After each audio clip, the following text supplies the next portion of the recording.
explanation of page number 46. Today I am doing explanation of page number 46. Mrs. Pearson make it clear that she didn't invite Sal's opinion on the matter. She mentioned that he also doesn't have enough knowledge to talk about these things because all he knows is spending time and money on the greyhound race and ice shows. He mentioned that he doesn't find any problem in doing so if it brings him joy. Mrs. Pearson lets him know that she has no problem with him doing all those things if they are really bringing him joy. She asks him if he is actually getting the enjoyment he claims to have achieved, and in addition, it is taking him nowhere. Good. Suddenly, someone knocks the door. Thinking that someone must have visited him, Cheryl goes to check the door and comes back after a while, only to tell Mrs. Pearson that Miss Fritzl has come to see her. He doesn't regard her very respectfully and asks Miss Pearson if she really wants to see her. Very clearly, she replies that she indeed wants to see Miss Fritzl and also tells him to treat her with respect, as she is a delightful woman who talks more sense than him. While Cyril guides Mrs. Fritzl to Miss Pearson, Mrs. Pearson finishes stout and greets her when she finally sees her. Hesitatingly, she enters and asks if all's going well. Cyril instantly disagrees. Mrs. Pearson is an attempt to cover the situation. Miss Fritzl, who is actually Mrs. Pearson, that everything is all right and instruct Cheryl not to speak. Considering Mrs. Pearson is being unfair, he bursts out and asks her why shall he not speak.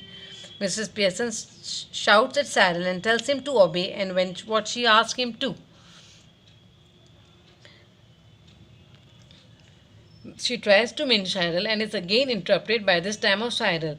Miss Fritzl gets worried and moves to the settee to sit. She then expresses her worries. Miss Pearson replies that what she has been doing was long due. She is just getting them to behave nicely. Moving closer to Miss Pearson, Miss Fritzl asks her if George is home. Mrs. Pearson replies yes and tells her how she told him what they said about him at the club. Miss Fritzl, unknowingly of the truth and being naturally innocent, she thinks they thought highly of him. Miss Pearson replies that Fritzl thinks wrong and now George also knows the truth. Miss Fritzl, being a nice person, she did not want George's feelings hurt and adds that she was wish Miss Pearson hadn't done this. Miss Pearson tells her that she has done her good and that its result would soon be visible. Everyone will start respecting and obeying her. Miss Fitz tells Mr. Pearson that she doesn't want to be manipulated or dominating and then to be submissive. A bit annoyed, she answered that this is happening regardless of whether she wants it to happen or not. George enters the room with a set face. Last line. Enters the gloomy. George enters the room with a set face. He is not happy to see Miss Fritzl. He sits on the armchair, sits on the light, his pipe to smoke. He looks at the two women. Miss Fritzl looking at him curiously. George enters the scene is not a very pleasant mood. He is also a bit shocked at the sight of Miss Fritzl in his house.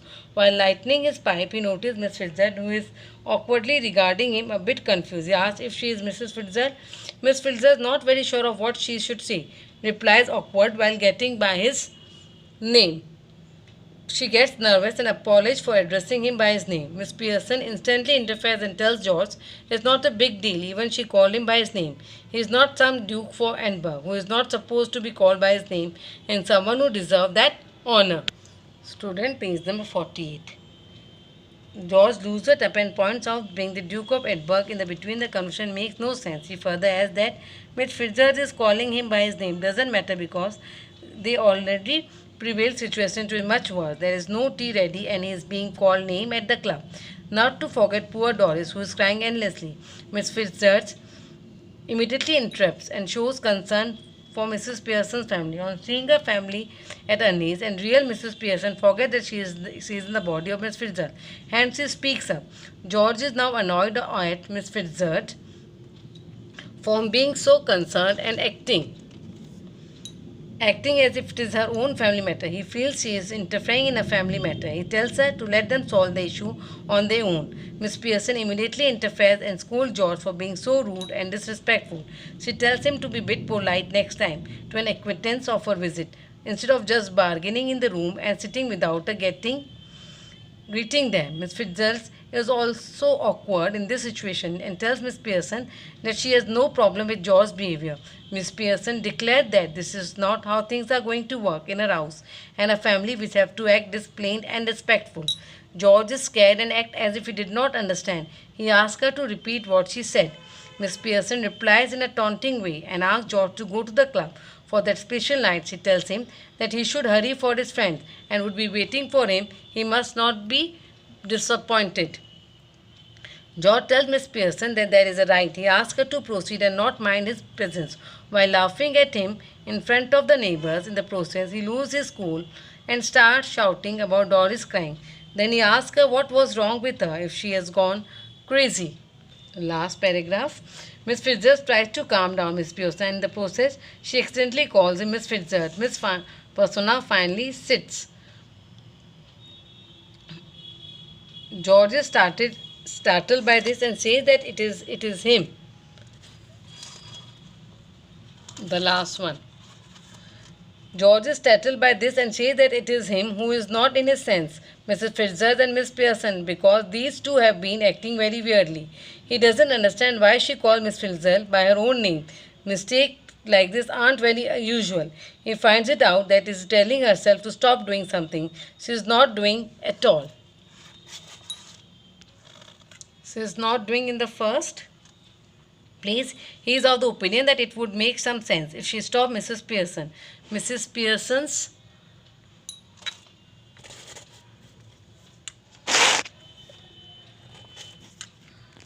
students for the disturbance. Mrs. Pearson gets heated up again and challenges George to repeat his word. George is intimidated and accepts. Doris enters slowly from the left side. She looks sad. She is wearing the wrap. Miss Pearson is sitting on the sitting. As Doris enters with a pale face, looking worse than before, Miss Fitzgerald greets her politely. Though in a terrible state of mind, she greets her back. Miss Fitzgerald, again forgetting who she is actually, is now. She asks Doris about a plane with Charlie Spence. Doris, who is already annoyed, replies in an irritated tone and asks Miss Fitzgerald why she is so bothered about her plans. Miss Pearson, in a bit, continue what she has doing all day, interrupts and stops Doris from behaving that way. Miss Pearson, a bit now, Miss Fitzgerald again tells her Doris' behavior is fine. Miss Pearson tells Miss Fitzgerald that Doris' behavior is something she is not going to tolerate in her house and instructs her to reply to Miss Fitzgerald properly. Doris is shocked at her response and looks at her father astonished. George has lost all hope about Miss Pearson, tells Doris that even he cannot make the situation better. He has given up handling it and feels it has run out of his control. Miss Pearson turns on his stand orders Doris to answer. Miss Fitzgerald gets concerned and asks her the reason for cancelling it. Doris gets angry again, telling Miss Fitzgerald how her mother, Miss Pearson, had been behaving all day.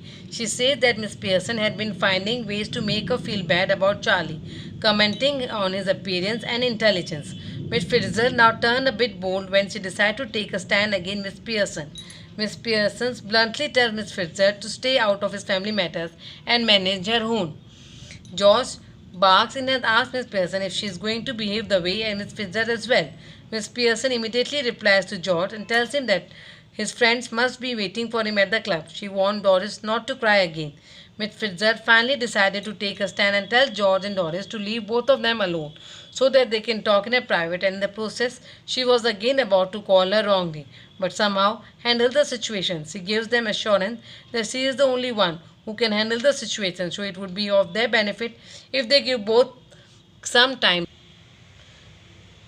She tells Miss that she is the time that they should switch their place back. Miss Pearson asks her why they should switch the places back. She tells Miss Pearson that things have gone way beyond her imagination. She knows that her family is in trouble and she can't stand that fact. Thus, she wants them to change back to their original selves. As she moves and sits on the other side of the table, she tells Miss Fitzgerald it would be better for them to have the taste of their medicines for a bit longer. She tells her that a lot of progress has been made already, but little more effort would do wonders. She stays on her opinion and wants to switch back. She tells her to do it a bit fast. Miss Fitzgerald is very eager to undo the trick and they stretches his arm in order to hold hands with Miss Pearson. Miss Pearson also stretches her hands forward. Miss Pearson asks Miss Fitzgerald to stay quiet for a while. till she performed the magic trick. They undergo the same process and real Miss Fritzl whispers the same word. The transmission is now finally complete and successfully, just like before. But the only difference now is that they are back to their real bodies. Now both of them are in their own bodies. Miss Fitzgerald, who got to play the role of Miss Pearson, expressed that she had fun during the process. Miss Pearson, who had to go through the feeling of seeing her family being terrible, obviously didn't have fun. Miss Fitzgerald wants Miss Pearson not to go easy on them again, otherwise all efforts would go waste. She replied that she will try her best. She says that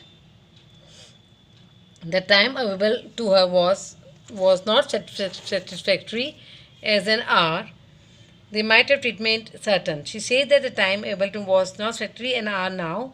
Two of them same treatment would have lasting impression. Miss Pearson let her know that it is the certain of some change. All she is unsure about how she will clarify the things. She wants her not to go to apologizing for the treatment and would reverse the effect of the hard work. Miss Pearson speak up and say that it is easy for Fitzer to say all those things because there isn't her family. Miss Fitzgerald makes her aware that it was Miss Pearson who accepted that they are spoiled brats who didn't appreciate her. Miss Pearson even said that she wanted things to improve. So, Miss Fitzgerald again emphasized that any apology would bring them back to being rude to her. She goes to the extent of saying that being dominating once in a while would keep them back on the track if she wants. Miss Pearson asked Miss Fitzgerald how they can test whether she is saying. Miss Fitzgerald asked her to name one thing they are eloquent to do, but Miss Pearson wants them, for example, staying at home once in a while. She adds that she also wants them to give her a hand in preparing the evening meal. She further asks if there is anything she likes to do irrespective of whether they like doing or not. Miss Pearson herself hesitates first but then tells Miss Fitzgerald that she likes to play rummy but she only gets to play it at Christmas. While moving towards the door, she once again emphasizes how important it is for Miss Sutton to be little strict. Miss Pearson then calls George, Sarah and Doris inside, after which she leaves. Miss Pearson smiles and her family somehow relieved. They all smile back. Now student, the last page. She smiled back and she says, by leaving Mrs. remind Mrs. Pearson again. Miss Pearson nods in attempt to show that she remembers whatever Mrs. Fitzgerald has told her. She then asks her family if they have any objection. He says polite tone, they do not have any objection and they are ready to whatever she says. She very politely tells them that she wishes to play rummy and even with them. After that, she would like the children to help cook and then she can have words with George. George agrees, but while looking at children in a teasing way and asks about their opinion. Child agrees. Doris hesitates a bit. Mrs. Pearson speaks boldly and asks Doris. Doris agrees. Mrs. Pearson smiles at Miss Fitzgerald, wishing her goodbye. As Miss Fitzgerald exits, the family moves to gather round the woman of the husband and the curtains falls. Thank you.